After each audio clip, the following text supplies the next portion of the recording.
Bismillah. Assalamualaikum warahmatullahi wabarakatuh. Alhamdulillah. Tidak pernah berhenti kita memuji Sang Pencipta Allah dengan harapan semua yang dijanjikan kepada kita dari kebutuhan di roda kehidupan di muka bumi ini terpenuhi, didapatkan karena memang Dia telah memberikan julukan kalimat ini dengan kalimat syukur atau berterima kasih kepadanya, dan dengannya lah Dia pasti akan memberikan kebutuhan kita. Juga kita panjatkan salam hormat kita kepada manusia yang telah diperintahkan oleh Allah secara langsung untuk diucapkan salam hormat kepadanya, dan dijanjikan langsung 10 kali tambahan rahmat dan karunia dari Sang Pencipta Allah. Maka sangat wajar kalau kita selalu mengejar rahmat itu, dan juga sebagai balas jasa kepada manusia terbaik ini yang telah menghabiskan 23 tahun dari masa hidupnya semuanya untuk berkorban untuk agama ini sehingga sampai kepada kita. Maka sangat wajar kalau kita selalu mengucapkan salawat dan taslim kepada Nabi besar Muhammad sallallahu alaihi wasallam. Melanjutkan bahasan kita dosa-dosa besar, dan malam ini kita masuk dosa besar ke-74. Berbuat kekufuran atau kezaliman atau kemaksiatan di daerah haram. Seperti biasa teman-teman sekalian, kita mulai dulu dengan penjelasan judul. Masalah berbuat kekufuran, tentu dosa terbesar dalam Islam adalah kufur. Kufur kepada Allah SWT, dan kufur ada dua macam. Ada kufur secara total, artinya tidak diragukan lagi kekufuran orang itu. Seperti orang yang tidak mengakui Allah sama sekali, ateis, komunis.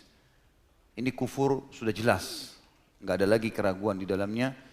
Dan memang mereka dari awal dasarnya tidak menerima Sang Pencipta Allah sebagai pencipta. Tidak ada Tuhan. Kemudian ada kufur, juga masuk dalam kekufuran, tapi mereka sebenarnya sebagian ulama mengatakan masuk dalam substansial kekufuran. Tapi tetap kufur, seperti ahli kitab, Yahudi dan Nasrani. Mereka kan beriman kepada Allah. Mereka beriman kepada nabi-nabi yang diutus kepada mereka. Seperti Yahudi beriman kepada Musa AS, Nasrani beriman kepada Isa AS, beriman kepada Taurat dan Injil, tetapi mereka masih menolak sebagian daripada apa yang telah Allah perintahkan untuk diimani, yaitu risalah Nabi Muhammad sallallahu alaihi wasallam. Maka dikatakan juga mereka kufur. Juga masuk dalam istilah kufur kesyirikan, mempartnerkan Allah dengan makhluknya, masuk dalam istilah kekufuran. Juga dalam kurung ditulis oleh Imam Az-Zahabi kezaliman. Selain kekufuran, kezaliman.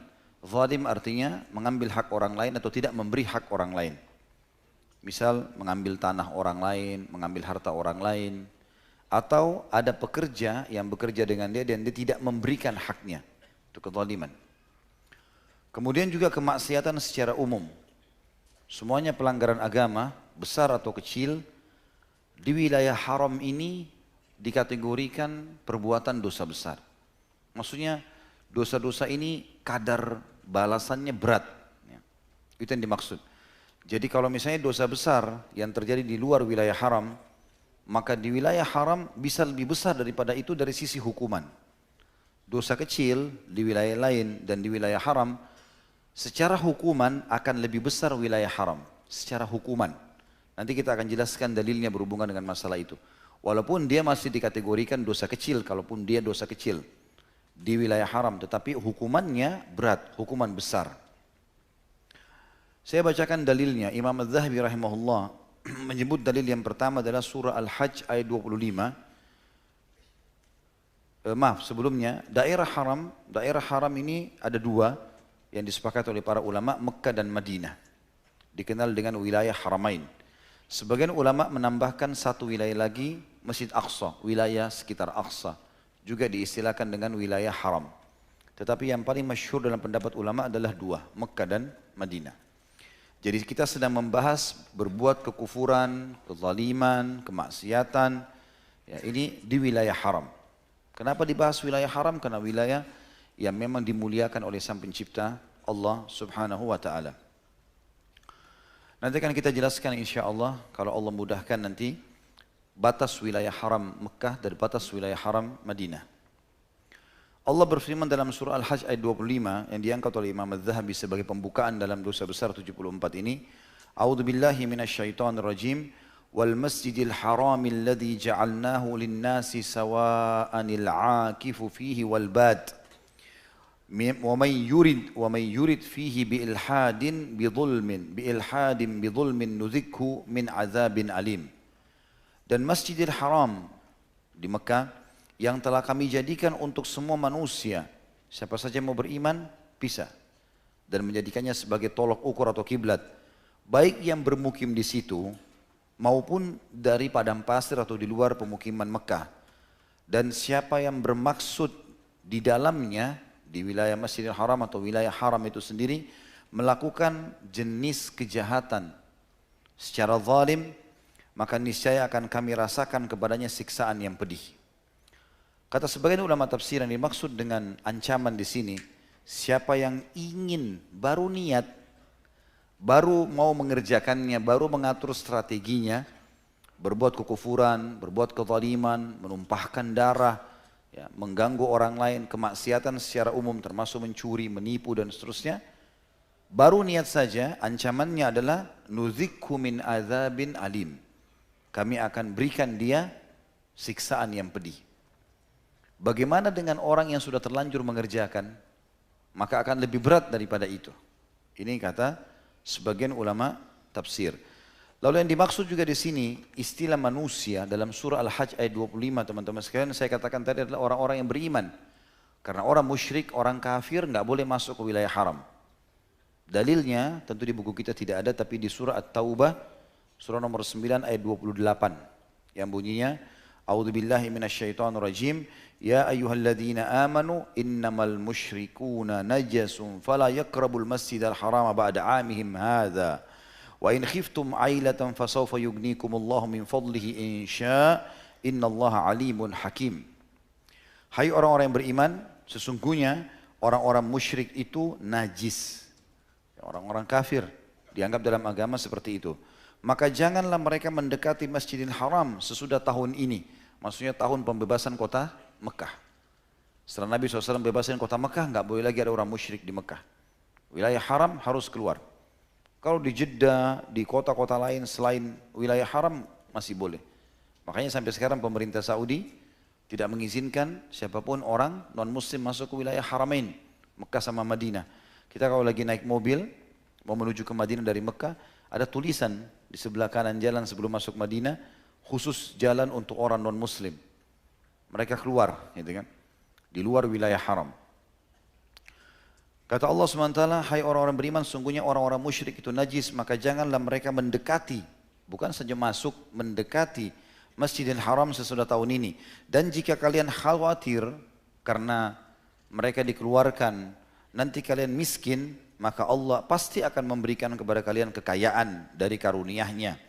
Jika Dia menghendaki, sesungguhnya Allah Maha mengetahui lagi Maha bijaksana. Jadi ayat At-Taubah 28 ini mengerucutkan poin tentang masalah Al-Hajj, ayat Al-Hajj ayat 25. Nah, kalau teman-teman baca Al-Hajj 25, kita temukan kalimat di sini, dan Masjidil Haram yang telah kami jadikan untuk semua manusia. Ada kata-kata manusia. Berarti kalau kita fahami secara umum, semua manusia boleh masuk ke wilayah haram. Tapi ternyata ulama bilang ini dibatasi dengan At-Taubah ayat 28 yang boleh masuk hanya orang beriman. Orang-orang musyrik nggak boleh sama sekali. Orang-orang musyrik tidak dibolehkan sama sekali. Tentu teman-teman sekalian berbuat dosa-dosa ini, kekufuran, kemusyrikan, kezaliman, maksiat, di wilayah manapun tidak boleh. Dosa di sisi Allah SWT. Tapi kalau di wilayah haram lebih berat. Di wilayah haram lebih berat. Kemudian disebutkan oleh Imam Adz-Dzahabi rahimahullah hadis. Di Haji Wada Nabi SAW menyebutkan, dan hadis ini sanadnya sahih, diriwayatkan oleh Hakim dalam Kitabul Iman di jilid 1 nomor 59, dan Adz-Dzahabi juga menyebutkan dalam At-Talkhis. Ya. Al-Bukhari dan Muslim juga, ya, Imam Bukhari dan Muslim tidak memakai atau tidak meriwayatkan hadis ini, tetapi dia disahihkan oleh Adz-Dzahabi dan Al-Hakim. Bunyinya dari Ubaid bin Umair dari bapaknya bahwasanya Rasulullah SAW bersabda dalam Haji Wada, ala inna awliya Allahil musallun man yuqimus shalah wa yasumu ramadan wa yu'ti zakata malihi yahtasibuha wa yajtanibul kaba'ira allati nahallahu anha. Thumma inna rajulan sa'alahu faqala ya Rasulullah mal kaba'ir? Qala hunna tis'un asyirku billah wa qatlul mu'mini bighairi haqq was-sihr wa firaru yaumiz zahf wa aklu malil yatim wa aklu riba wa qadhful muhsana wa uququl walidain wa istihlalul baitil harami kiblatakum. Ma min rajulin yamutu lam ya'mal haula'il kaba'ir wa yuqimus shalah wa yu'tiyaz zakah illa kana ma'an nabiyyi fi darin abwabuha masari'u atau masari'u min dhahab. Ketahuilah kata Nabi SAW, para wali Allah itu adalah orang-orang yang selalu menjaga sholatnya, wajib ataupun sunnah. Mendirikan sholat 5 waktu, puasa Ramadan, dan membayar zakat hartanya dengan berharap pahala. Serta selain ibadah-ibadah itu, dia juga membayar zakat hartanya dan berharap, dia meninggalkan dosa-dosa besar yang telah Allah larang. Kemudian seorang laki-laki bertanya kepada Nabi SAW, ya Rasulullah, apa itu dosa-dosa besar? Maka beliau menjawab, dosa-dosa besar itu ada 9. Jadi kalau orang sholat, puasa, zakat, kemudian meninggalkan 9 dosa besar ini, ada jaminan bagi dia. Dia akan masuk surga. Maka seorang sahabat karena sudah dengar masalah sholat, zakat, puasa Ramadan, maka dia mau tahu dosa besar itu apa. Kata Nabi SAW 9. Yang pertama adalah syirik kepada Allah Subhanahu Wa Taala. Ini tentu kita sudah bahas di dosa besar yang pertama. Menyekutukan Allah, mempartnerkan Allah dalam ibadah. Kemudian membunuh nyawa orang mukmin tanpa hak. Ini juga sudah kita bahas di dosa membunuh. Kalau tidak salah di dosa besar nomor 2 tentang tidak bolehnya kita membunuh secara umum, termasuk orang kafir yang tidak punya dosa atau mereka zimmi atau mu'ahad. Orang kafir di bawah naungan pemerintah Islam atau dalam perdamaian. Tapi kalau orang kafir harbi maka itu tentu terjadi, kalau terjadi peperangan boleh dibunuh. Atau memang kalau terjadi pembunuhan pada mereka itu tidak ada yang salah. Ya. Tapi kalau orang mukmin tidak boleh membunuhnya, maka termasuk dosa besar. Bahkan di dosa besar nomor 2 ada ayat Al-Quran yang menyebutkan dia akan masuk neraka kekal di dalamnya. Kalau dia tidak sempat taubat. Sebagian ulama mengatakan selain dosa syirik dan kufur, membunuh orang mukmin ini termasuk ancamannya sangat berat. Dan sudah saya jelaskan itu tentunya.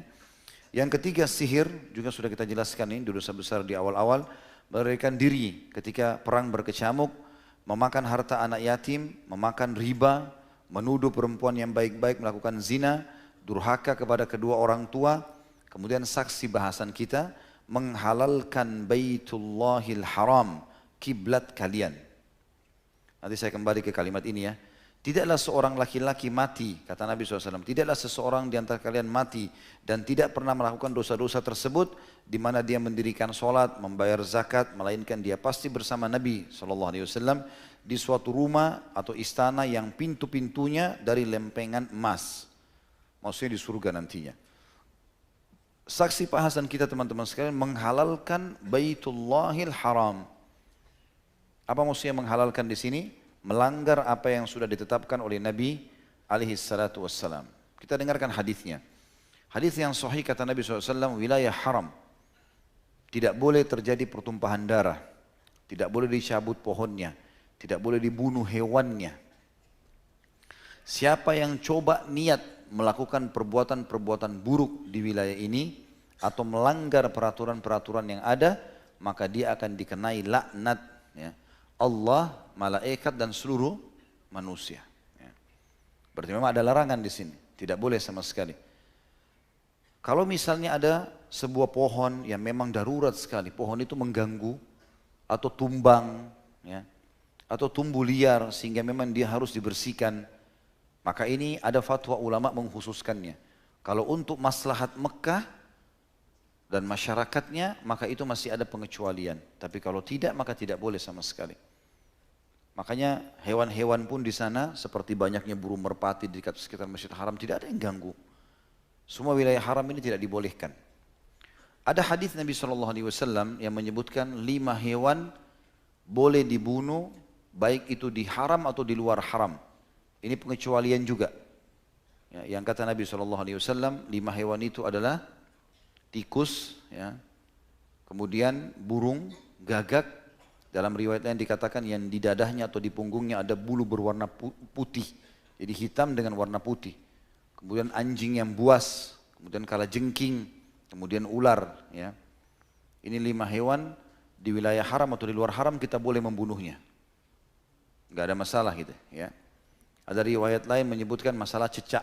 Ya. Tapi cecak itu sendiri. Tidak disebutkan wilayah haramnya, cuma dikatakan siapa yang membunuhnya akan mendapatkan 100 pahala.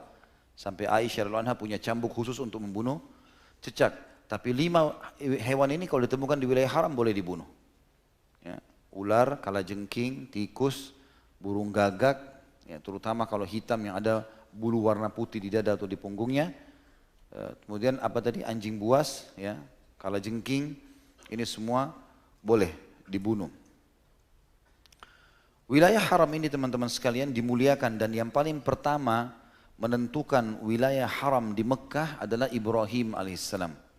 Adalah Ibrahim alaihissalam. Karena Allah subhanahu wa ta'ala telah memerintahkan untuk itu. Sebagaimana dalam hadis Bukhari Muslim, di mana Nabi SAW mengatakan, sesungguhnya aku mengharamkan Madinah sebagaimana Ibrahim telah mengharamkan Mekah. Gitu kan? Maka tersebutkanlah wilayah haram tersebut. Khusus wilayah haram Mekah, teman-teman sekalian. Maaf, saya mulai dulu ya dari Mekah saja. Khusus wilayah haram Mekah, maka itu sudah turun-temurun penduduk Mekah mewarisi dari Nabi Ibrahim alaihissalam. Jadi patokan-patokan wilayah haram sudah ada dari dulu. Dan zaman dulu sampai zaman Nabi SAW, dari zaman Nabi Ibrahim sampai zaman Nabi Muhammad SAW, itu tandanya cuma dari tombak. Tombak yang dikasih bendera, kalau itu adalah wilayah haram. Dan sampai Nabi SAW membebaskan kota Mekah, terdapat sekitar 940 sekian ya, bendera tanda wilayah haram. Kalau teman-teman membaca kisah tentang kesepakatan Hudaybiyah, itu pas muslimin berkemah di sebelah tombak tanda haram. Yang pada saat Nabi SAW mau masuk ke Mekah, kemudian unta Nabi duduk. Kalau mereka masuk ke wilayah haram, orang-orang Quraisy tidak mungkin menyerang mereka. Tapi unta Nabi SAW duduk di kesepakatan Hudaybiyah itu. Lalu para sahabat coba mendirikan, mendorong, tidak mau untanya Nabi SAW. Maka mereka mengatakannya, Rasulullah, dia telah tertimpa keburukan unta ini. Kenapa dia nggak mau berdiri? Kita kalau masuk wilayah haram, Quraisy tidak akan tahan kita. Maka kata Nabi SAW, tidak. Yang telah membuat dia duduk di sini adalah yang telah membuat pasukan gajah atau gajahnya Abraha tidak mau menyerang Ka'bah. Maksudnya Allah subhanahu wa ta'ala. Maka Nabi pun SAW menyuruh muslimin berkemah di luar wilayah haram. Tentu waktu orang-orang Mekah mendengarkan Nabi SAW keluar dari Madinah dengan 1.400 orang menuju ke Mekah, maka mereka keluar dengan 3.000 pasukan menghadang, tidak boleh masuk. Apalagi mereka baru selesai peperangan, perang Ahzab, yang dimana Quraisy terkalahkan waktu itu. Maka orang Quraisy pun kaget waktu datang ke wilayah dekat perbatasan haram, kok masih ada muslimin kenapa nggak masuk? Maka akhirnya terjadilah negosiasi, tentu kisahnya panjang, dikenal dengan kesepakatan Hudaybiyah. Teman-teman bisa kembali ke kajian sirah yang sudah kami sampaikan berhubungan dengan masalah itu. Yang jelas di zaman Nabi SAW sampai pembebasan kota Mekah ada sekitar 900 sekian tanda sebagaimana ditulis oleh para ahli sejarah. Dan sekarang ini, di hari kita sekarang, itu kurang lebih ada 1048 tanda. Di antaranya terdiri dari gapura-gapura kecil. Ya. Dan ada juga yang dibuat besar. Kalau pintu masuk dari Jeddah ke Mekah, maka itu dikasih agak besar. Tapi kalau perbatasan-perbatasan antara Mekah dengan wilayah-wilayah tertentu, ya, itu maka dikasih gapura-gapura saja. Wilayah haram cukup luas, sekitar 550 km di Mekah, ya, wilayah haram. Dan kata Nabi SAW, Ka'bah adalah kiblat, arah kiblat bagi orang yang sholat di situ. Masjid Haram adalah wilayah orang yang sholat di sekitar Mekah. Tolok ukurnya, kalau dia tidak bisa menghadap Ka'bah pas, dia bisa menghadap ke Masjidil Haram. Dan wilayah haram secara keseluruhan adalah kiblat seluruh dunia. Jadi kalau kita dari Indonesia, kita arahkan ke arah kiblat. Tapi yang jadi tolok ukur, kalau bisa pas Ka'bah, alhamdulillah. Kayak sekarang banyak alat-alat yang canggih. Tapi kalau tidak, wilayah haram sudah cukup untuk menjadi tolok ukur kiblat. Juga ulama mengatakan dari hadis Nabi SAW, sholat di masjidku ini, di Masjid Nabawi, itu 1000 dibandingkan tempat lain kecuali Masjidil Haram. Karena dia diberikan ganjaran oleh Allah 100.000. Dalam hadis lain, sholat di Masjidil Haram 100.000, sholat di masjidku ini 1000, dan sholat di Masjid Aqsa 500 ya. Ada riwayat lain cuma cukup sampai Masjid Nabawi 1000. Ini wilayah haram dan lokasi di sekitarnya atau haram itu sendiri, di Masjid Haram Ka'bah dan seluruh lokasi di sebelahnya namanya wilayah haram. Tentu ada sekarang ahli sejarah menulis kilometer-kilometernya. Dari arah barat sekian kilometer, dari arah timur sekian kilometer gitu kan. Dari arah utara, dari arah selatan, ini semua disebutkan kilometer-kilometernya. Rata-rata sekitar 22 kilometer, 16 kilometer. Intinya kalau digabung semuanya sekitar 550 kilometer jaraknya. Teman-teman kalau lagi umroh, Allah takdirkan lagi haji atau masuk wilayah haram, hati-hati. Karena orang niat saja keburukan sudah cukup diancam tadi dengan surah Al-Hajj ayat 25, azab yang pedih, apalagi kalau sampai melakukannya. Dan Nabi SAW mengatakan dalam salah satu kejadian tanda-tanda hari kiamat, tidak akan terjadi kiamat sampai keluar seseorang di Jazirah Arab yang akan menghalalkan keharamannya haram Mekah. Dan itu terjadi. Di pemerintahan Saudi, sebagian ulama menyebutkan itu terjadi. Tapi saya kurang ingat, antara tahun 60-an, 1960 atau 50-an itu pernah terjadi, ada satu kelompok Arab Badui yang datang kemudian mau merebut pemerintahan Saudi, lalu kemudian menumpahkan darah di wilayah haram. Gitu kan? Maka sebagian besar ulama mengatakan ini orang yang dimaksudkan oleh Nabi SAW. Tentu setelah itu dia dihukum, terkalahkan kemudian dihukum, dikisos ya. Karena memang dia sudah membuat kerusakan di wilayah haram.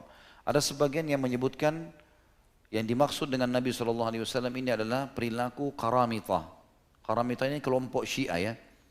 Pernah mereka datang ke Mekah lalu membunuh, menyerang masyarakat Mekah lalu mengambil Hajar Aswad. Sehingga mereka, Hajar Aswad sempat tidak ada di Mekah sekian ratus tahun gitu. Nanti baru dikembalikan dari wilayah Khurasan atau Irak atau Iran, dikembalikan ke Mekah setelah itu. Itu pun sudah banyak yang pecah, dari utuhnya tadinya jadi pecah.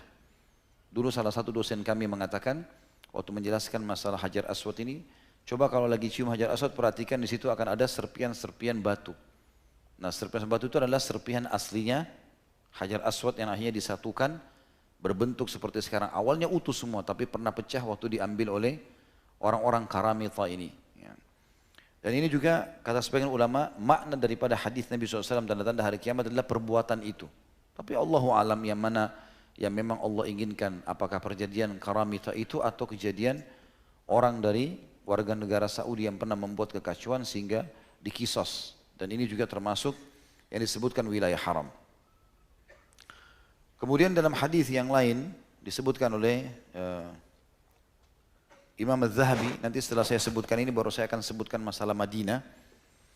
Nabi SAW bersabda, Inna a'dan nasi ala Allahi man qatala fil haram, au qatala ghaira qatili, au qatala biduhulil jahiliyah. Sesungguhnya orang yang paling zalim terhadap Allah adalah orang yang melakukan pembunuhan di daerah haram. Artinya dia sengaja mau membunuh orang. Dan keluar dari perkataan ini, kalau orang dihukum kisos, itu enggak masuk dalam ini karena pelanggaran. Kalau kisos boleh di wilayah haram. Makanya kisos di Masjid Nabawi itu di dekat Masjid Nabawi. Dan dari zaman Nabi SAW, orang bahkan dirajam dekat Masjid Nabi SAW, ada yang dikisos, potong tangan, dipenggal, itu semua di wilayah haram. Di Mekah pun begitu terjadi. Gitu. Tapi kalau selain daripada ini pembunuhan secara umum, orang jahat memang mau membunuh, maka itu yang dimaksud dalam ancaman ini. Sesungguhnya orang yang paling zalim, artinya orang yang paling menyusahkan dirinya karena beratnya siksaan yang akan dia terima, adalah terhadap orang yang paling zalim terhadap Allah, adalah orang yang melakukan pembunuhan di daerah haram, atau membunuh orang yang bukan pembunuhnya, atau membunuh karena balas dendam jahiliyah. Kesimpulannya tidak boleh membunuh kecuali yang berhubungan dengan perintah syar'i, yaitu orang yang dikisos ya. Pernah sekali terjadi waktu Nabi SAW masuk ke Mekah, beliau mengatakan jangan ada yang membunuh, jangan ada yang menyerang. Masuklah ke Mekah dengan tenang, kecuali 10 orang. 10 orang ini kalian dapat dimanapun mereka, maka hukum semuanya. Walaupun mereka bergantung pada kiswahnya Ka'bah, bunuh semuanya. Maka Nabi SAW sebutlah satu persatu orang-orang ini. Termasuk Hindun, ya, istri Abu Sufyan, tapi nanti akhirnya masuk Islam. Termasuk yang membunuh Hamzah, ya. Termasuk ada beberapa orang nanti insya Allah, ini juga sudah saya panjang lebar jelaskan di sirah, dan bagaimana di antara mereka ada yang terbunuh. Kalau salah dari 10 itu 3 terbunuh, sisanya masuk Islam. Dan Nabi SAW memaafkan mereka. Dan kata Nabi SAW, sesungguhnya wilayah haram ini terharamkan kecuali hari ini. Allah Subhanahu wa Ta'ala menghalalkannya untukku, ya, untuk menghukum orang-orang yang sudah diperintahkan untuk dibunuh. Setelah itu kembali haramnya, kata Nabi SAW, sampai menjelang hari kiamat. Jadi di sini sebagian ulama menarik dari hadis yang diriwayatkan Imam Ahmad dalam kitab Musnadnya yang saya baru bacakan tadi, masalah membunuh ini. Imam Ahmad meriwayatkan dalam Musnad di jilid 2 nomor 179, 187, 207.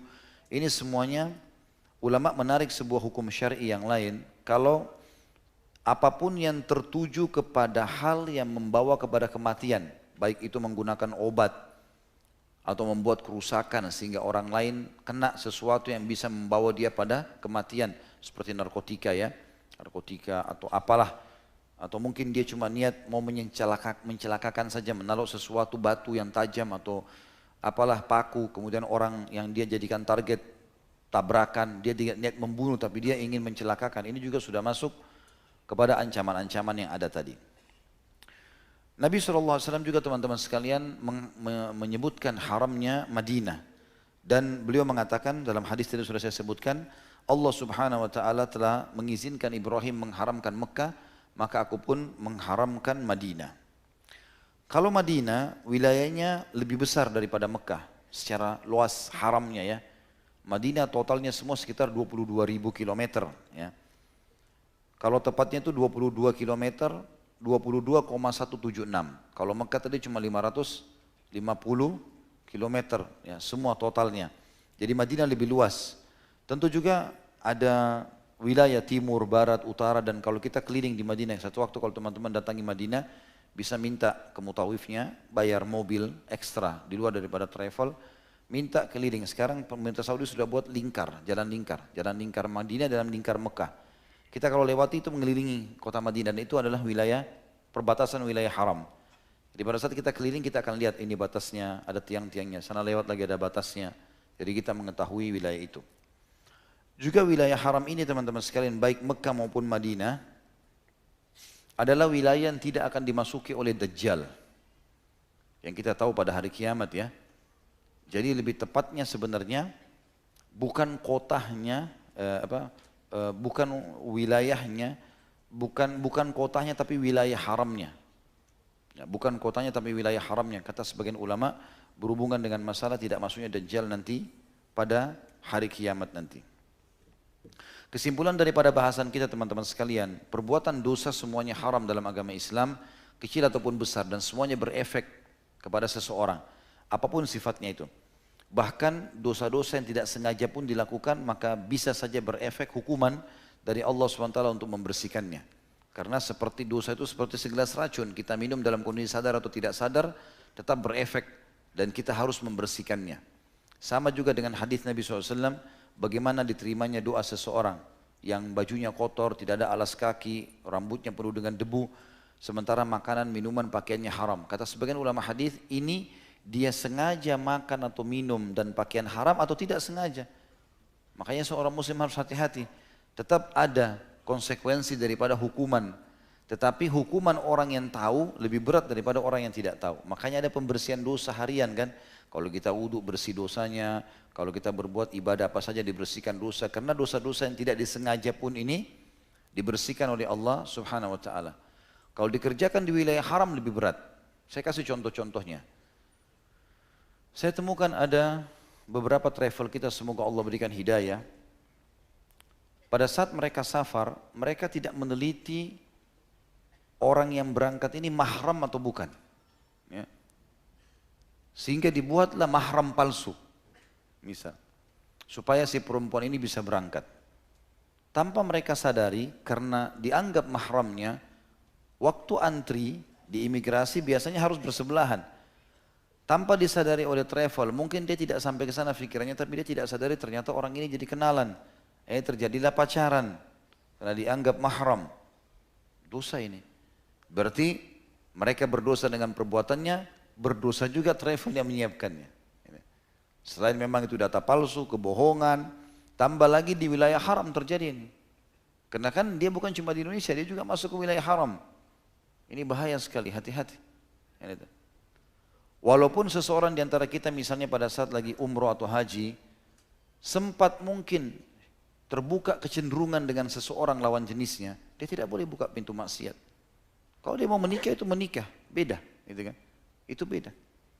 Sebagaimana juga kayaknya sudah seperti biasa saja orang berangkat ke Eropa, orang berangkat ke negara-negara non-Muslim bukan dengan mahramnya. Dia dengan pacarnya ke Singapura, dia dengan kemana sama. Dan itu ditarik dalam umroh, pergi ke Mekah gitu. Saya pernah pulang dari umroh di satu pesawat, ada satu travel duduk tidak jauh dari duduk jemaah kami. Kemudian yang tadinya perempuannya ini banyak pakai jilbab, buka jilbab. Di belakang ini ngobrol dari bahasa, karena ini pakai bahasa Indonesia kita mengerti ya. Terdengar pembicaraan mereka. Ini jelas-jelas dari bahasanya bukan mahram ini. Dari bahasa-bahasa mereka ucapkan ini bukan mahram. Bagaimana bisa mereka pada saat masuk di Mekah ini dan sudah terjadi pertemuan jalan sama-sama, foto sama-sama di wilayah haram semua ini. Kan gitu. Ini masuk dalam masalah dosa-dosa. Beda dosa di sana dengan dosa di luar kan gitu. Maka hukumannya lebih berat. Ini contoh saja. Banyak orang seperti itu, melakukan hal-hal yang salah. Atau mungkin dia terbiasa di Indonesia menonton sesuatu yang tidak baik. Masuk wilayah haram, nonton juga. Bukannya nonton ceramah di YouTube, tapi nonton yang tidak benar. Tapi dia tidak sadar, di hotel, dekatnya Ka'bah, dekatnya Masjid Nabawi, di wilayah haram. Dosanya beda, gitu kan. Ini contoh saja. Melihat gambar-gambar, masuk di kamar hotel. Kemudian karena hotelnya pakai parabola, nonton film-film, baru sholat, dapat pahala, ini kembali ke hotel nonton.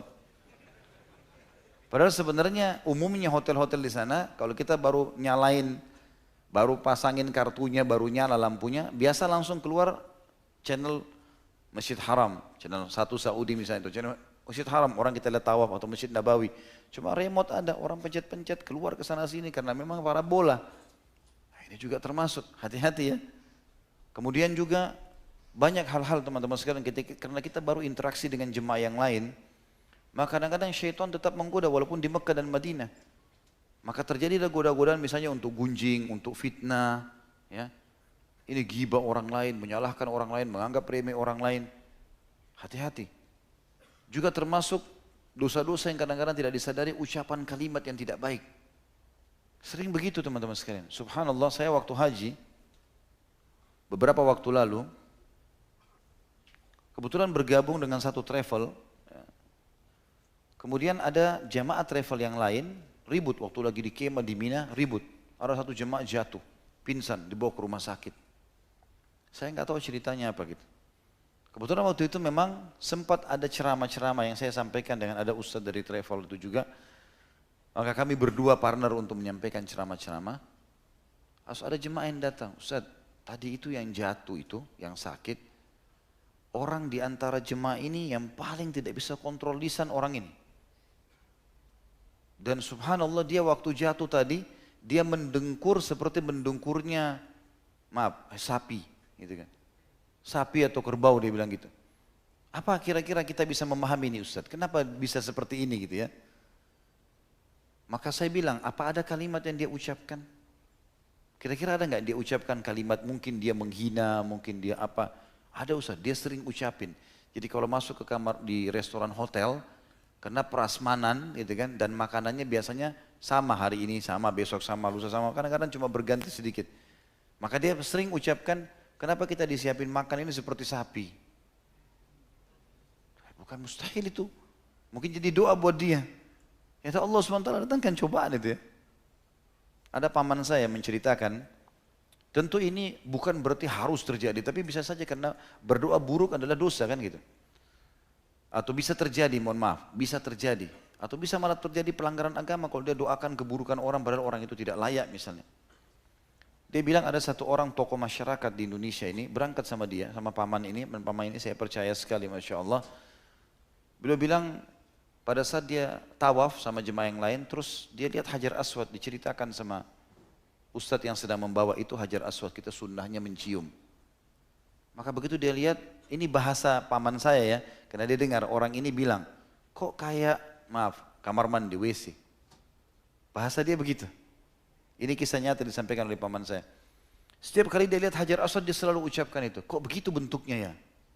Seakan-akan dia bilang seperti bentuk WC gitu ya. Subhanallah kata paman saya. Sebelum dia pulang dia sudah kena sakit pusing, sakit kepala. Diobati oleh dokter bawa ke rumah sakit tidak bisa sembuh.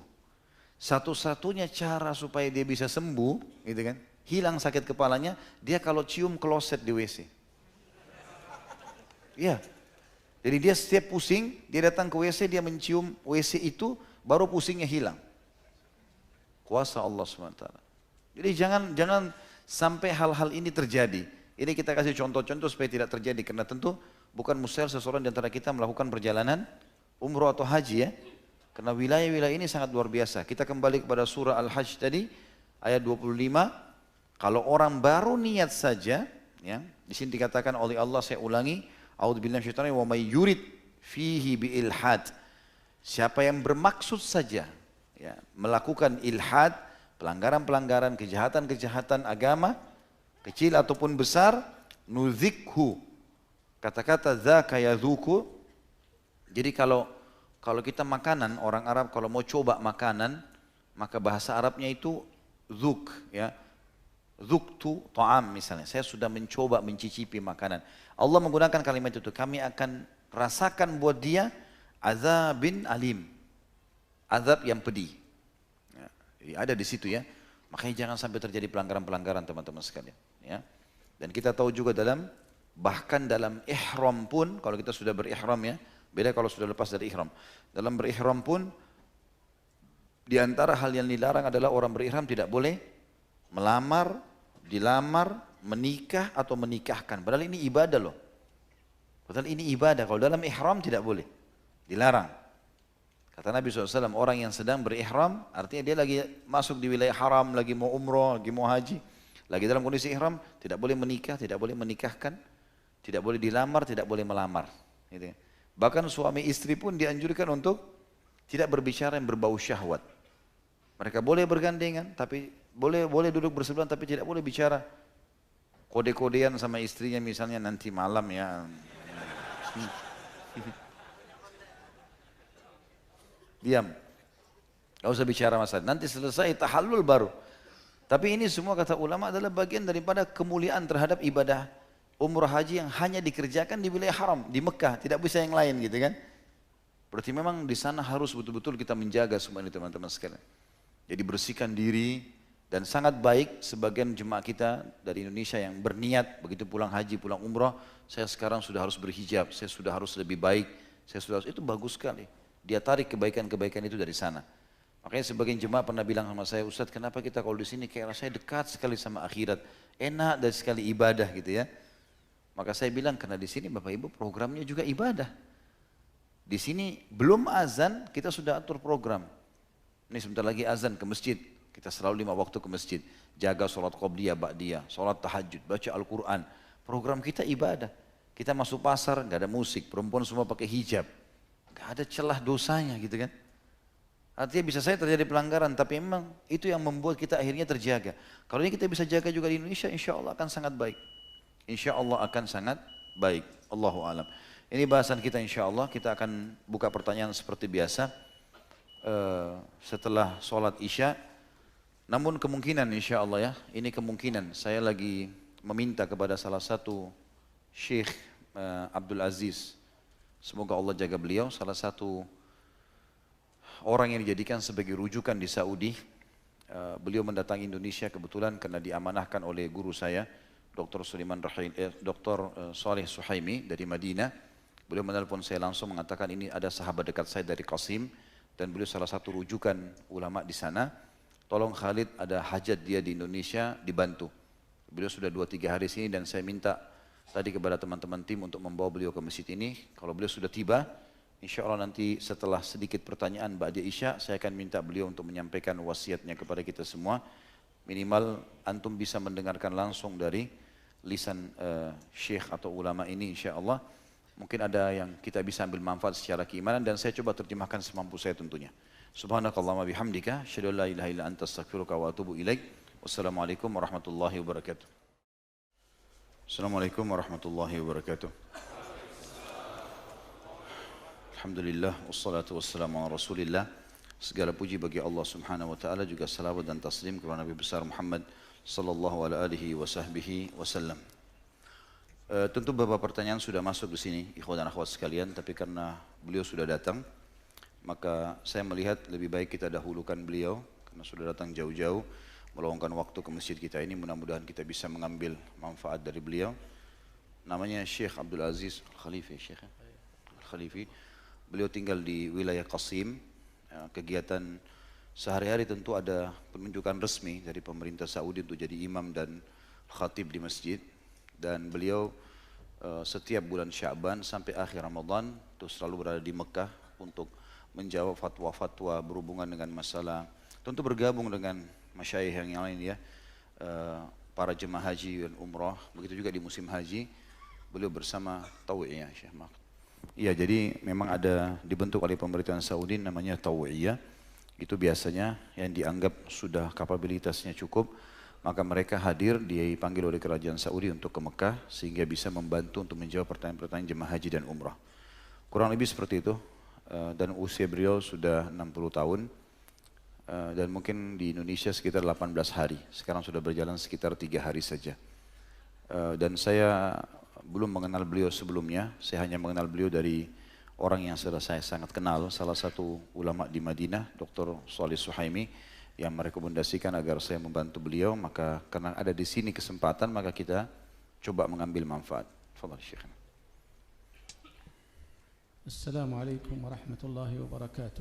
Waalaikumsalam warahmatullahi wabarakatuh. Bismillahirrahmanirrahim. Alhamdulillahi rabbil alamin. Wassalatu wassalamu ala nabiyyina Muhammad wa ala alihi wa sahbihi ajma'in. Allahumma anfa'na bima 'allamtana wa zidna 'ilman wa 'amala innaka 'ala dhalika qadir wa bil ijabati jadir. Thumma amma ba'd. فإني أحس بالغبطة والسرور والفرح والاستبشار برؤية هذه الوجوه الإيمانية الطيبة، وأهنئ الجميع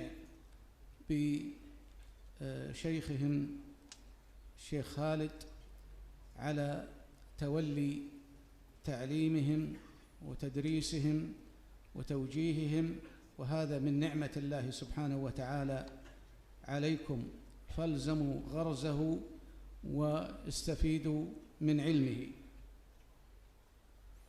Setelah beliau mengucapkan puji-pujian kepada Allah dan salawat kepada Nabi SAW, beliau berdoa semoga saja Allah memberikan manfaat dan menjadikan manfaat ilmu yang pernah kita pelajari dan akan kita pelajari, dan Allah Subhanahu wa taala memberikan keberkahan dalam kehidupan kita, serta beberapa poin yang beliau minta doa kepada Allah Subhanahu wa taala untuk kita semua. Kemudian beliau mengatakan, saya sangat gembira bisa hadir di depan ikhwan dan akhwat sekalian dengan melihat wajah-wajah yang terlihat ada cahaya keimanan insyaallah. Dan saya juga, ini bahasa beliau tadi, memotivasi kepada jemaah untuk tetap fokus belajar ya, dan mengambil ilmu yang benar ya, sehingga bisa bermanfaat. Tentu tadi dia sempat menyebutkan nama saya, mungkin karena beliau kenal saja. Maka itu yang dikatakan untuk mengambil ilmu dari ustadz yang sedang mengajar.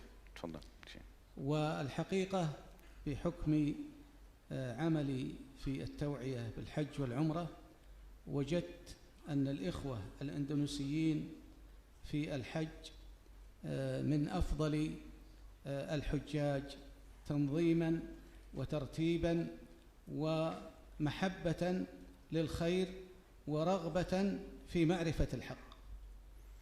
Dia bilang selama saya bekerja di Tau'iyah, tempat memberikan fatwa tadi, biasanya disebarkan para masyayikh di Saudi, terutama di musim haji. Dia bilang yang paling banyak saya temukan jemaah haji yang paling tertib, yang paling baik, dan memang orang-orangnya bisa diberikan penilaian yang positif, itu adalah jemaah haji Indonesia. Tafadhal Syekh. ثم نهنئكم كذلك في مثل هذه الجلسات الإيمانية التي قال عنها النبي صلى الله عليه وسلم: إذا مررتم برياض الجنة فارتعوا. قيل: وما رياض الجنة؟ قال: مجالس الذكر، مجالس الذكر. ولله ملائكة سيارة يلتمسون مجالس الذكر، فإذا وجدوها قالوا: هلموا إلى حاجتكم. فهنيئا لكم بهذه المجالس، وأوصيكم بالعض عليها بالنواجذ والحرص على حضورها والتمسك بها، فهي الطريق بإذن الله إلى الجنة. Beliau mengatakan juga yang dia ingin sampaikan dalam pembukaan ini adalah menyampaikan berita gembira kepada kita semua karena menghadiri majelis imaniyah seperti ini, karena memang banyak sekali hadis Nabi SAW yang memotivasi untuk majelis ilmu. Di antaranya adalah kalau kalian melewati taman dari taman surga maka mampirlah. Dan waktu ditanya, ya Rasulullah, apa itu taman dari taman surga? Maka kata Nabi SAW, majelis zikir atau majelis ilmu. Zikir artinya mengingat Allah Subhanahu Wa Taala. Ya, dan puncaknya adalah majelis ilmu sehingga mempelajari apa yang disampaikan oleh Allah dalam kitabnya dan Rasul dari sunnahnya. Dan juga ada hadis Nabi SAW yang berbunyi, terjemahannya saja langsung, sesungguhnya Allah memiliki para malaikat yang berterbangan untuk mencari majelis-majelis ilmu itu. Dan kalau mereka menemukan maka mereka saling memanggil satu sama yang lain sehingga memenuhi majelis tersebut dan mereka bersambung satu sama yang lain sampai ke langit. Maka beliau mengatakan, saya menyampaikan berita gembira kepada antum semuanya, bahwasanya ini adalah sebuah majelis yang baik, harusnya selalu dijaga dan juga dipegang walaupun dengan gigi geraham, karena ini adalah jalan menuju ke surga. ثم أرى غالب من أمامي من الشباب، وهذا شيء مفرح وشيء تطمئن إليه النفس والقلب. فهناك بشرى من النبي صلى الله عليه وسلم بقوله: 7 يظلهم الله في ظله يوم لا ظل إلا ظله. وذكر منهم شاب نشأ في عبادة الله أو في طاعة الله. فلا شك أن الشاب إذا تغلب على دوافع الشر ونوازعه في فترة شبابه وسلك الصراط المستقيم، فهذا دلالة على طيب معدنه وقوة إيمانه، فاستحق أن يظله الله سبحانه وتعالى في ظل عرشه يوم لا ظل إلا ظله. وذلك أن الشمس في يوم القيامة تدنى من الخلائق حتى تكون كمقدار ميل. قال سليم بن عامر الراوي: فوالله ما أدري ماذا يراد بالميل، أهو مسافة الأرض أم الذي تكحل به العين؟ وعلى كل فحرارة الشمس وهي تبعد ملايين الكيلوات عنا شديدة، فما بالك إذا قربت فتصهر الناس صهرا. اختص الله سبحانه وتعالى 7 أصناف من ضمنهم شاب نشأ في عبادة الله. فاحرص أخي الشاب ألا تفوتك هذه الفرصة العظيمة. Beliau mengatakan, saya lihat di hadapan saya mayoritas yang hadir ini adalah anak-anak muda. Berarti yang sudah tua ini dapat rekomendasi ya. Dan ini kata beliau adalah berita gembira. Saya sangat gembira melihat kejadian ini, karena memang kalau orang dalam kondisi masih muda dan mengalihkan potensi-potensi mudahnya itu pada ketaatan kepada Allah, justru itu tanda keimanan. Dan itu hal yang sangat menggembirakan. Dan Nabi SAW menyebutkan dalam salah satu hadis beliau yang sahih, ada 7 golongan dinaungi oleh Allah, tidak ada naungan kecuali naungannya di hari kiamat nanti. Salah satu dari 7 itu adalah seorang anak muda yang tumbuh di dalam ketaatan Allah SWT, di atas ketaatan kepada Allah Subhanahu wa Ta'ala. Maka beliau mengatakan, pada hari kiamat nanti, kalau kita mau bayangkan bagaimana kuatnya penjelasan hadis ini, orang-orang akan tertimbun atau tenggelam dengan peluhnya sendiri atau keringatnya sendiri. Dan pada saat itu tidak ada yang selamat kecuali tentu nabi-nabi keluar, orang-orang biasa kecuali 7 golongan. Dan salah satunya adalah seorang anak muda. Di mana hadis yang menjelaskan masalah tenggelam dengan peluh itu adalah berbunyi, kata Sulaim yang meriwayatkan hadis ini, sesungguhnya pada hari kiamat nanti di mahsyar, matahari itu akan dekat dengan manusia sejarak 1 mil. Maka kata Sulaim, saya tidak tahu 1 mil ini, 1 mil ukurankah jarak perjalanan yang kurang lebih 1,5 kilo, ya, atau memang dia ukuran mil yang biasa dipakai untuk celak mata. Jadi orang Arab itu kalau mau letakkan kayu atau biasanya ada alat ya seperti plastik yang disentuhkan ke celak mata lalu digoreskan ke antara 2 penutup kelopak mata. Ya. Nah ini kalau diletakkan, akan diletakkan di dekat mata, ini namanya jarak mil. Beliau mengatakan perawi hadis, saya tidak tahu yang dimaksud matahari itu adalah 1 mil jarak perjalanan yang 1,5 kilometer kurang lebih, atau yang dimaksud adalah mil orang kalau meletakkan celak ke mata. وقوله صلى الله عليه وسلم شاب نشأ في عبادة الله هذا يشمل الذكور والإناث.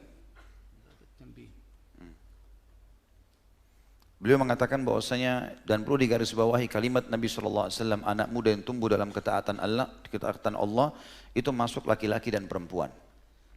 والاستقامة بارك الله فيكم تبدأ من أمور. الأمر الأول وهو الأساس التربية الصالحة في البيت، تربية الصالحة في البيت.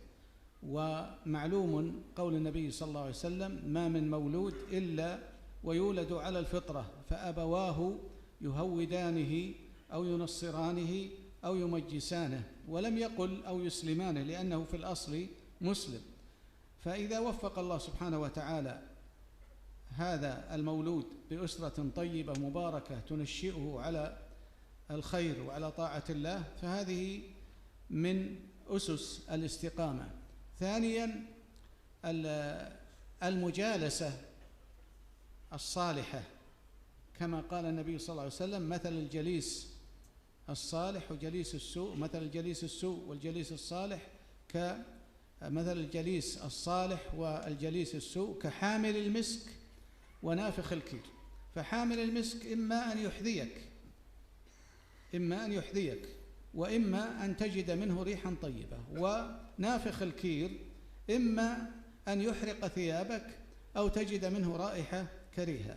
فالله باختيار الصحبة الصالحة التي تعينك على طاعة الله، إن نسيت ذكرتك، وإن قصرت شجعتك. فمهم جدا إذن التربية الصالحة، ومن ثم الصحبة الصالحة، ومن ثم الحرص على طلب العلم الشرعي، فإنه نور في هذه الحياة يجعلك تسلك الصراط المستقيم الذي من سلكه في الدنيا استمر حتى يعبر الصراط الذي على متن جهنم إلى جنات ونهر في مقعد صدق عند مليك مقتدر.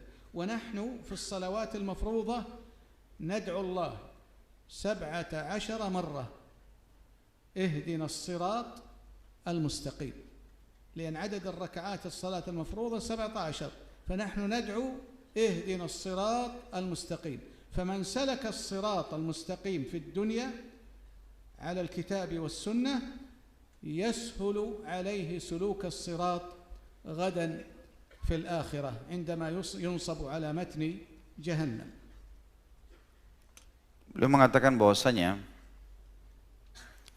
hal yang harus diperhatikan supaya kita bisa menghabiskan dan melalui masa kita di dunia, terutama masa muda, dalam keistiqomahan, dan semoga Allah memberkahi buat antum semua itu, ada beberapa hal yang harus diperhatikan. Yang pertama beliau bilang adalah at-tarbiyatus salihah, pendidikan yang baik. Dan ini tentunya sesuai dengan sabda Nabi SAW, yang saya langsung terjemahkan saja, tidak ada bayi yang lahir kecuali dalam keadaan fitrah. Fitrah artinya mengenal Allah Subhanahu wa taala, mengenal Islam. Nanti kedua orang tuanya, yang Yahudi menjadikannya Yahudi, yang Nasrani menjadikannya Nasrani, atau Majusi menjadikannya Majusi, Majusi penyembah api, gitu kan. Dan Nabi SAW tidak mengatakan atau mengislamkan keduanya, karena memang dasarnya orang-orang bayi lahir dalam keadaan Islam. Kalau seseorang di antara kita mendapatkan keluarganya, ayahnya, ibunya, lingkungan dia yang dia hidup, itu mendukung dia dalam masalah ini, sebuah nikmat yang sangat besar. Kalaupun tidak, dan ini maaf kalimat yang saya tambahkan untuk menguatkan terjemahan, kalaupun tidak, maka paling tidak kita yang sudah ada di majelis ilmu bisa membentuk keluarga itu nantinya. Jadi jangan lagi kelalaian-kelalaian yang terjadi, lepas. Karena pendidikan keluarga yang baik ini di atas Al-Quran dan Sunnah sangat membantu keistiqomahan. Yang kedua adalah majalis salihah, atau bagaimana kita selalu bermajlis, baik itu majelis ilmu yang baik seperti ini insya Allah diantaranya, atau berteman dengan orang-orang yang baik. Kata Nabi SAW, saya langsung terjemahkan juga hadisnya, perumpamaan majelis yang baik dan majelis yang buruk adalah seperti penjual minyak wangi. Kalau majelis yang baik, kalau kau tidak membeli, minimal lewat mencium baunya. Tapi kalau kau mampir membeli, kau akan mendapatkan yang terbaik. Dan perumpamaan majelis yang buruk adalah seperti peniup, ya, angin untuk membakar arang. Maka kalau kau lewat di depannya, minimal kau akan mencium bau busuknya. Dan kalau kau tetap maksa berdiri di depannya, maka bajumu akan terbakar dari serpian-serpian apinya. Oleh karena itu kata beliau, fokuslah saudaraku seiman untuk mencari teman-teman yang saleh. Karena itu betul-betul keselamatan. Dan fungsinya dia, kalau kamu lupa, dia mengingatkan. Kalau kamu salah, dia menasehati. Dan yang paling baik, ya, yang dikenal dengan majelis saleh adalah orang-orang yang berilmu. Ilmu agama maksudnya, karena ilmu itu cahaya. Dan ilmu ini yang akan membawa kita, menyelamatkan kita melewati neraka nanti di akhirat menuju ke surga. Dan kita selalu minta kepada Allah Subhanahu wa taala 17 kali dalam sehari, karena kita punya 17 rakaat yang kita harus kerjakan. Setiap rakaat kita baca Al-Fatihah. Selalu kita mengatakan ihdinas siratal mustaqim. Kita minta supaya diberikan petunjuk. Salah satu maknanya adalah supaya ada panduan dalam jiwa kita dan lingkungan kita yang bisa memandu kita nanti selalu lurus di jalan Allah, termasuk teman-teman di sini yang akhirnya akan membawa kita selamat di dunia dan di akhirat juga selamat melewati neraka menuju ke surga. ثم يحرص المسلم على أول باب للعلوم الشرعية وهو حفظ القرآن الكريم. حفظ القرآن الكريم هو المدخل الرئيسي للعلوم الشرعية، فهو أساسها ومنطلقها وتاجها. يحرص المسلم قدر الإمكان. وقد ورد في فضل قراءته وحفظه ما لا يخفى عليكم من الأحاديث. مثال ذلك قول النبي صلى الله عليه وسلم: يقال لقارئ القرآن أي يوم القيامة: اقرأ ورتل كما كنت ترتل في الدنيا وارتقي في درج الجنة فإن منزلتك عند آخر آية تقرأها. وجاء في الحديث: بكل حرف تقرأه من كتاب الله حسنة، والحسنة بعشر أمثالها. لا أقول ألف لام ميم حرف، ولكن ألف حرف ولام حرف وميم حرف. وجاء كذلك في التنفير من عدم حفظ القرآن قوله صلى الله عليه وسلم: الذي ليس في جوفه شيء من القرآن كالبيت الخرب. الذي ليس في جوفه شيء من القرآن كالبيت الخرب. وهذا تمثيل عجيب وعظيم. البيت الخرب يكون مأوى للهوام والسباع، والقلب الذي خلا من القرآن يكون مأوى للخطرات الشيطانية والهواجس والأفكار الرديئة. والبيت الخرب كذلك مبعث للروائح الكريهة، كذلك الذي لا يحفظ شيئا من القرآن فيكون منبعثا للكلمات السيئة والألفاظ القبيحة.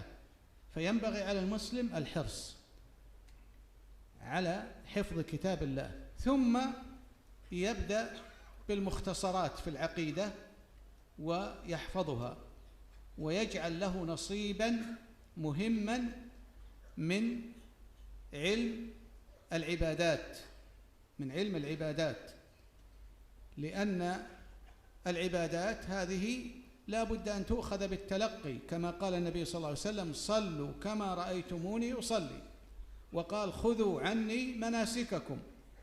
فلا بد من اتباع السنة في هذا، ولذلك لا بد من دراسة سيرة النبي صلى الله عليه وسلم في عبادته، القائل: خذوا عني مناسككم وصلوا كما رأيتموني أصلي.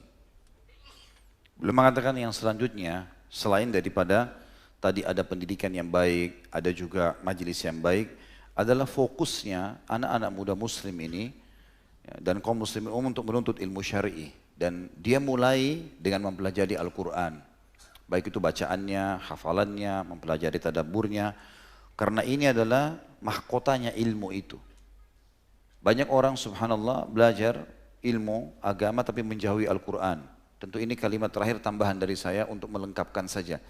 Tetapi beliau mengatakan itu adalah mahkotanya. Orang kalau menghafal Al-Quran, mempelajarinya, maka dia seperti telah menggunakan mahkota ilmu itu sendiri, mendapatkan cahaya, dan dia asas daripada ilmu syar'i.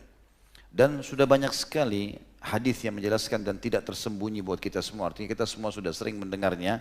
Keutamaan membaca Al-Quran diantaranya yang kata Nabi SAW akan dikatakan kepada para pembaca Al-Quran, dikatakan kepada para pembaca Al-Quran nanti di hari kiamat adalah orang-orang yang membaca Al-Quran, dikatakan padanya pada hari kiamat, bacalah pada saat akan masuk ke surga, dan ya, terus kamu membaca, dan setiap ayat diangkat 1 derajat sampai dia tiba di tingkat tertinggi surga, lalu dikatakan berhentilah karena ini tempat kamu sekarang.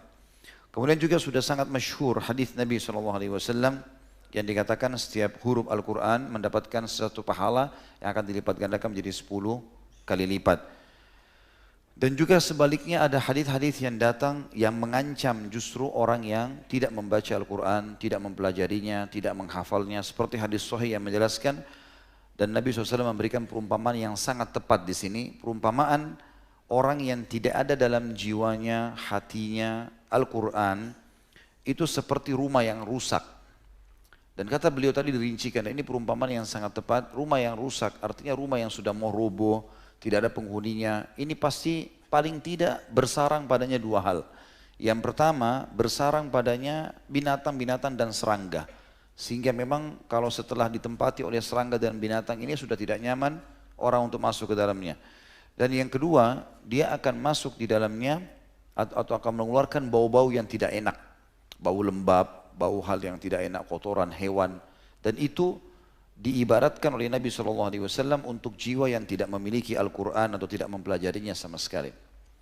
Setelah Al-Quran dianjurkan tentu membaca, kata beliau, Mukhtasarat al-Aqidah, buku-buku yang membahas masalah akidah agar mengenal Allah SWT. Dan mukhtasarat artinya buku-buku ringkas, sehingga memang lebih mudah untuk dibaca gitu kan, sebelum pindah ke kitab-kitab yang besar. Dan ini tentu asas daripada mengenal Allah Subhanahu wa taala. Kemudian yang ketiga, mempelajari ibadah. Ini fikih-fikih, dan ini harusnya memang dipelajari dengan talaqi, artinya belajar langsung daripada orang-orang yang bisa menyampaikannya.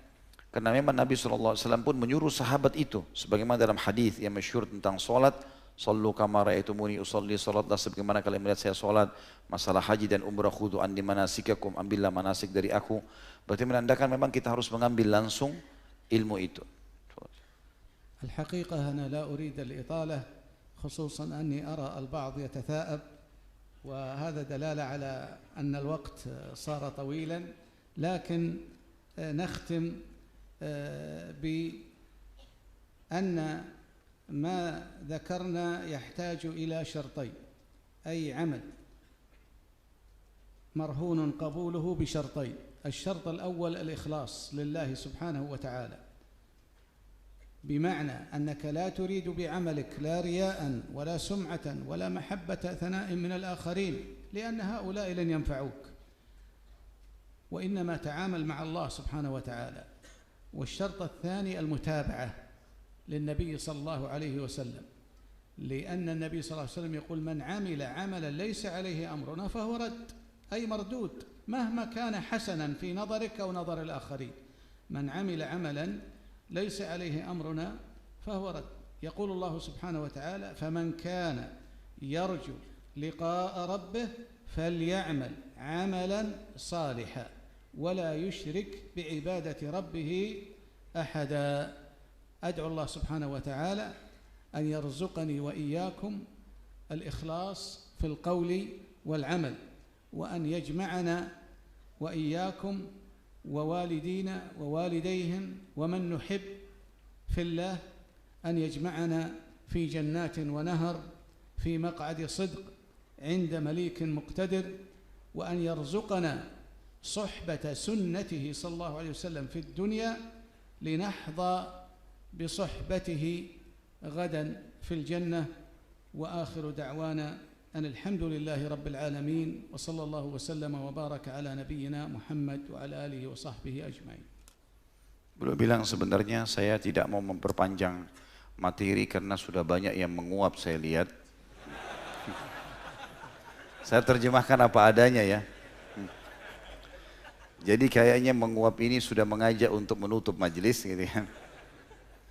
Maka sebagai penutup saya mau menyampaikan saja, mengingatkan kepada teman-teman, setiap ibadah yang kita kerjakan atau amal apapun dalam agama kita, semestinya kita ikuti dengan dua syarat. Sudah masyhur syarat ini, tentunya sudah sering teman-teman dengar juga dari para asatidz, tapi ini penyampaian beliau. Yang pertama adalah ikhlas, jangan pernah riya. Hadir di majelis ilmu, sholat, puasa, apa saja ibadah, kontrol supaya jangan riya. Jangan karena mau dipuji oleh orang lain. Jangan karena pamer-pamer, hanya untuk tunjukkan kepada akh atau ukhti di sebelahnya kalau saya juga datang. Ya. Saya datang nih, kamu datang enggak? Saya baru dari majelis ini, saya baru begini. Akhirnya cuma puji-pujian, itu merusak keikhlasan. Dan ini harus sekali dijaga.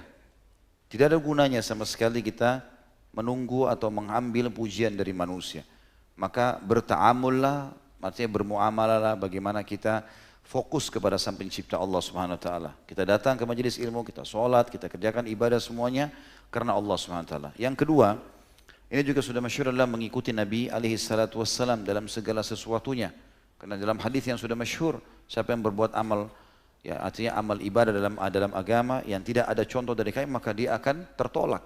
Bagaimanapun indahnya dalam penilaian manusia, penilaian kita pribadi atau orang lain, tetap akan tertolak kalau tidak mengikuti Nabi alaihi salatu wassalam.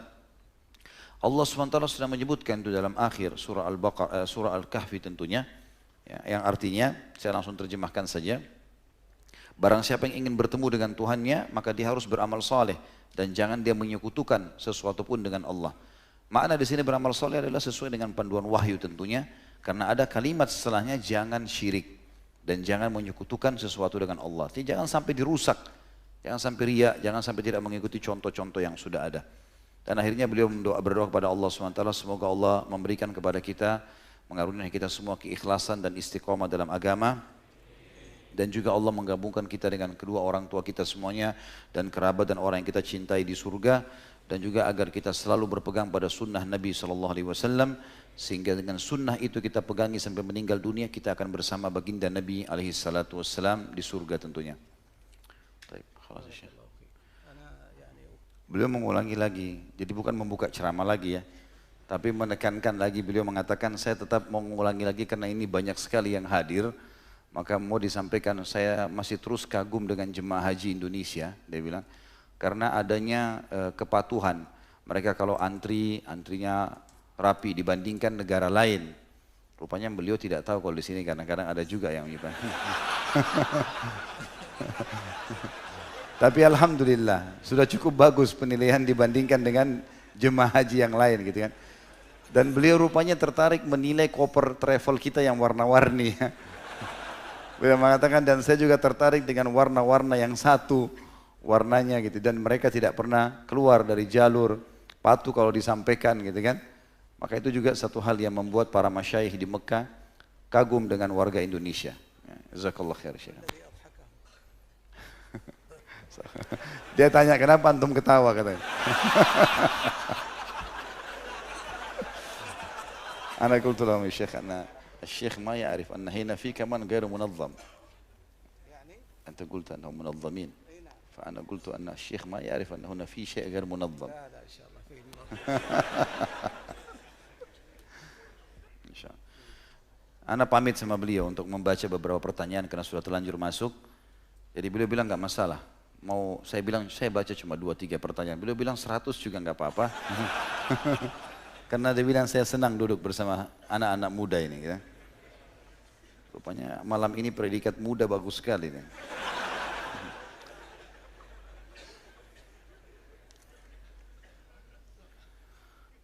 Semoga Ustadz dan semua majelis ini dijaga oleh Allah Azza wa Jalla. Amin. Apakah membunuh nyamuk yang menyerang kita di Mekah dan di Madinah termasuk dalam ancaman dosa besar?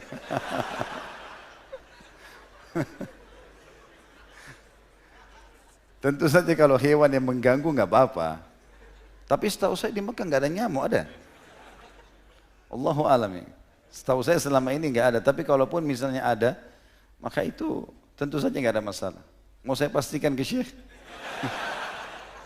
Syekh sa'alu anillah. Ana takallamtu an mana an qatl hayawanat fil haram. Fasa'ala as-sa'il qal ma hukmu darbat namus qatl namus fil haram yajuz? Boleh, beliau bilang. Karena itu termasuk yang mengganggu ya. Pekah juga ini bertanya masalah nyamuk ya. Yang penting teman-teman sekalian jangan bunuh nyamuk dengan membakar ya. Saya sarankan untuk tidak memakai raket listrik gitu ya. Karena membakar itu ada hadis yang melarang. Kata Nabi SAW, tidak boleh membakar kecuali pemilik api. Dan dalam hadis yang lain Allah akan menyiksa orang-orang yang membakar orang lain. Jadi tidak boleh. Atau membakar ini dilarang lah ya. Intinya seperti itu.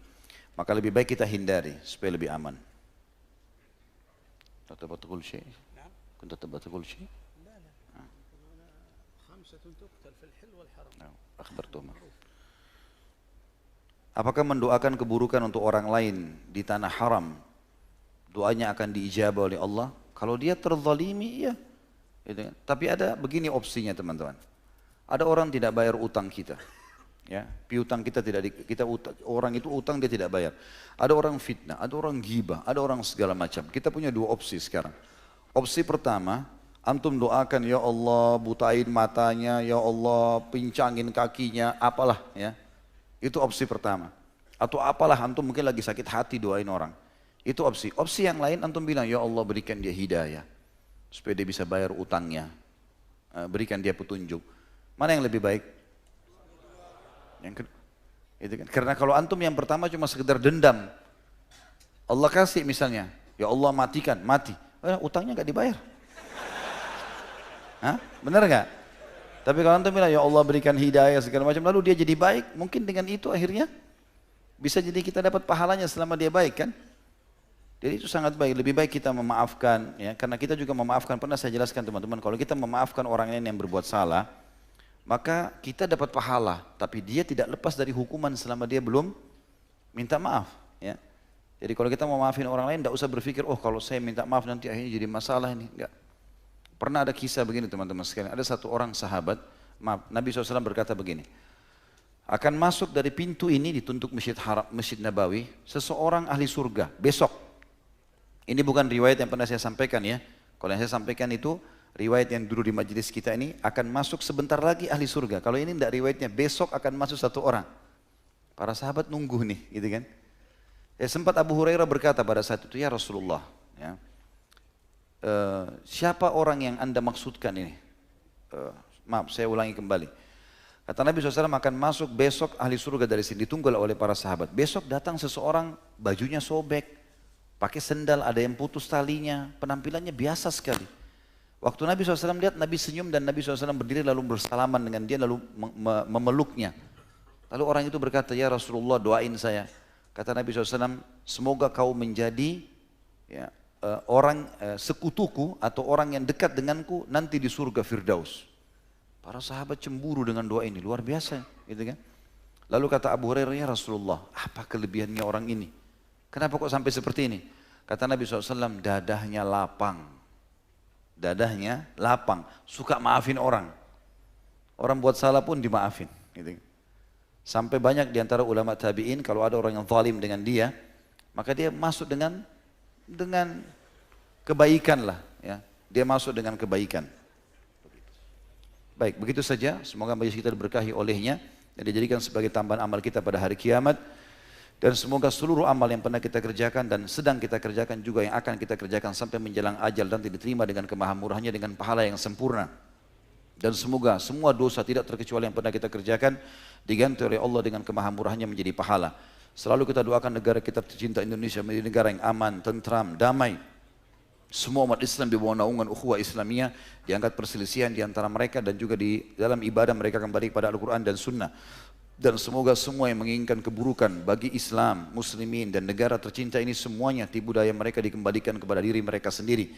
Dan semoga semua pemimpin negara ini diberikan hidayah oleh Allah agar menjalankan amanah dan tugas mereka dengan baik sehingga mereka lepas dari tanggung jawab hari kiamat. Dan ini menjadi contoh bagi negara-negara yang lain. Tidak pernah lupa kita doakan saudara kita di Palestina, di Syria, di Yaman, di Irak, di Myanmar, di Ahsa, dimanapun mereka berada sedang tertindas. Semoga Allah ikhlaskan niat mereka, terima para syuhada mereka, mudahkan Islam di tangan mereka dan tangan kita semua, dan semoga Allah partisipasi kita bersama mereka di pahala, baik dengan doa, dengan harta juga dengan jiwa kita, dan semoga Allah dengan kemahamurahannya menyatukan kita semua di surga Firdausnya tanpa hisab.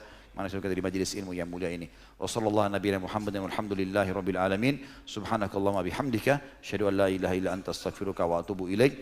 Wassalamu alaikum warahmatullahi wabarakatuh.